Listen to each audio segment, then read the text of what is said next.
Look at you. That's right. You don't even need those, do you? Mm-mm. Okay. So what are you going to put first? Florida.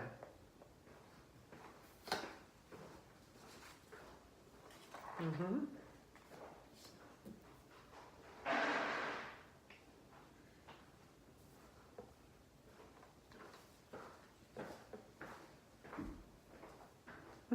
I think you're right. Okay, so I think you're perfect. Okay, so the sentence is Florida. I don't think this is right because winter is technically not a place. Yeah, but you know what? That's a very good observation, but it's a place and time. It is. You're right. I thought that same thing when I was thinking about summer with that example, summer. But okay, so Florida is pleasant. Is pleasant. Oh, I think you need one more. During the winter, Leo. Good job. Okay, so take a pencil and mark these just like, oh, you've already got one. Just like we've been, and then we're going to move on to your book.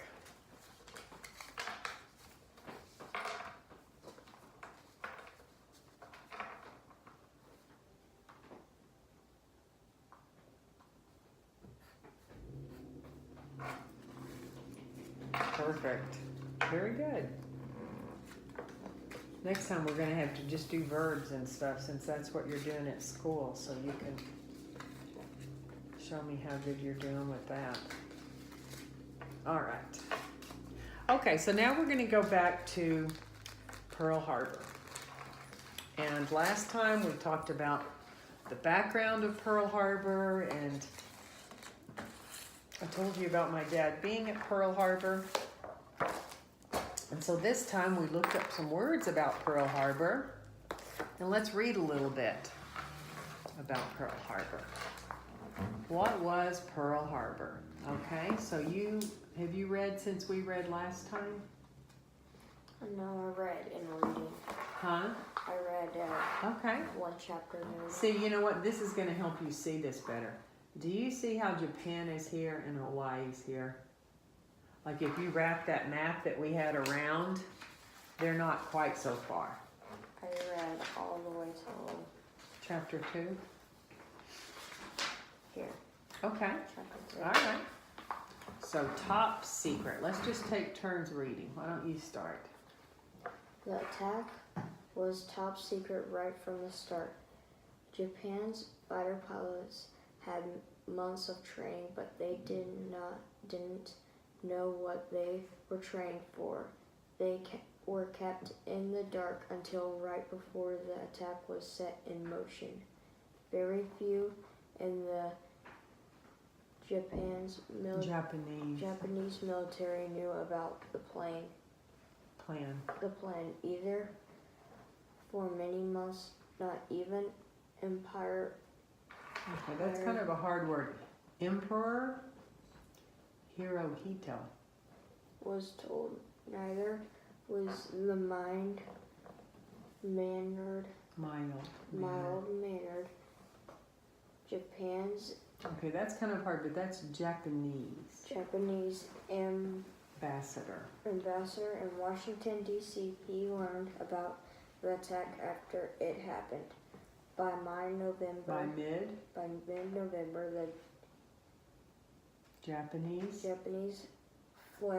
fleet was ready to depart. But how could giant aircraft carriers leave Japan without being seen by U.S. spies? The answer: they did not leave in a group. Warships began leaving Japan once at a time, carrying the separate routes to escape attention. Eventually, all the ships would meet up at a remote island north of Japan. What does that mean? What did you just read? Then nobody knew this surprise attack in Japan. They didn't know that World War was going to happen. Right. And they were going after an island that Would that also belong to America? Like they didn't know it was Pearl Harbor. No, they did know it was the people planning it knew it was Pearl Harbor, but they weren't telling anybody. I would tell the pilots because then the pilots would. Well, they didn't know till the very, very last minute. And did you notice how they said that, like, they didn't want anybody that was maybe spying on them to know what was going on? So all their warships, because you know, when you're out in the ocean like that, your planes have to take off from a warship. So they sent their warships going different ways. Because if someone had seen all their warships going together, they might have thought, uh-oh, Japan's up to something. But they were so sneaky, they would send one warship this way, one warship that way. And so they were all going different directions to meet up at the same place. And Pearl Harbor, they probably, all of them ended up there and they started to launch airplanes. Well, they had their plan. I'm not sure exactly where. And then the human colonies thought it was the army, and then it bombed them, and then that's how World War II began. All right, so now it's my turn. Okay, now look, do you see what word is that? Aircraft carrier. Okay, so that one, the aircraft is on that battleship. See all the guns, the big guns on the battleship? That's more for attacking. Destroyer, submarine, tanker. The tanker's small. I know. It does look small compared to these other ones. Probably in real life it's not that small, but it's small compared to. Okay. The route was through rough, icy seas. This made it less likely that they'd be spotted by ships from other countries. Radios were turned off. Now, U.S. Navy planes could not pick up their signals. Oil tankers chugged behind the fleet so that the warship never had to stop in ports to refuel. The Japanese fleet numbered some 30 ships in all. There were 6 aircraft carriers bearing hundreds of warplanes. The other ships came along to protect the carriers or refuel them. Okay, so some ships just came carrying like gasoline, things for them to refuel with. Okay, so you want to read this part right here? There was also a fleet of submarines in the convoy. The submarines were the only vessels that would be going all the way to Pearl Harbor. 5 of the submarines carried midage. Okay, look, do it this way. Midget. Midget. You know what midget is? Small. Yeah, you're right. Subs before dawn on the day of the attack, the midget were supposed to slip inside the harbor. They would lie on the dark harbor bottom until the bombing began. Then the tiny subs would open fire, attack the U.S. ships from underwater.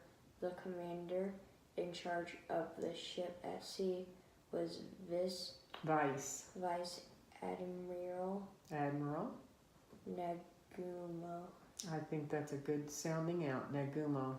He knew that there was a chance the attack could still be called off if Japan and the United States reached an agreement. His orders were to return to the homeland. All right. So he was going, but he knew that it might not happen. Admiral Nagumo. However, an agreement seemed less likely every day. Washington continued talks, not knowing that Japan was talking peace and planning war. What do you think that means? Japan was talking peace and planning war. War wasn't going on when they were talking about making war. Okay. Do you think they were being very sincere when they were talking about peace? No. Have you heard of something called being two-faced? Have you ever heard of that? Yeah, but I never understood what it meant.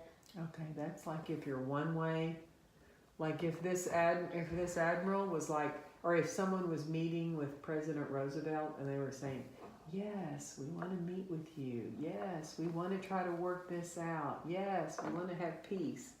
But then he was going back to his friends in Japan and saying, we're going to go to war. He's not being honest, right? He's being two-faced. One way when he's with President Roosevelt or that, and then he's going back to Japan and saying, no, we got to plan war.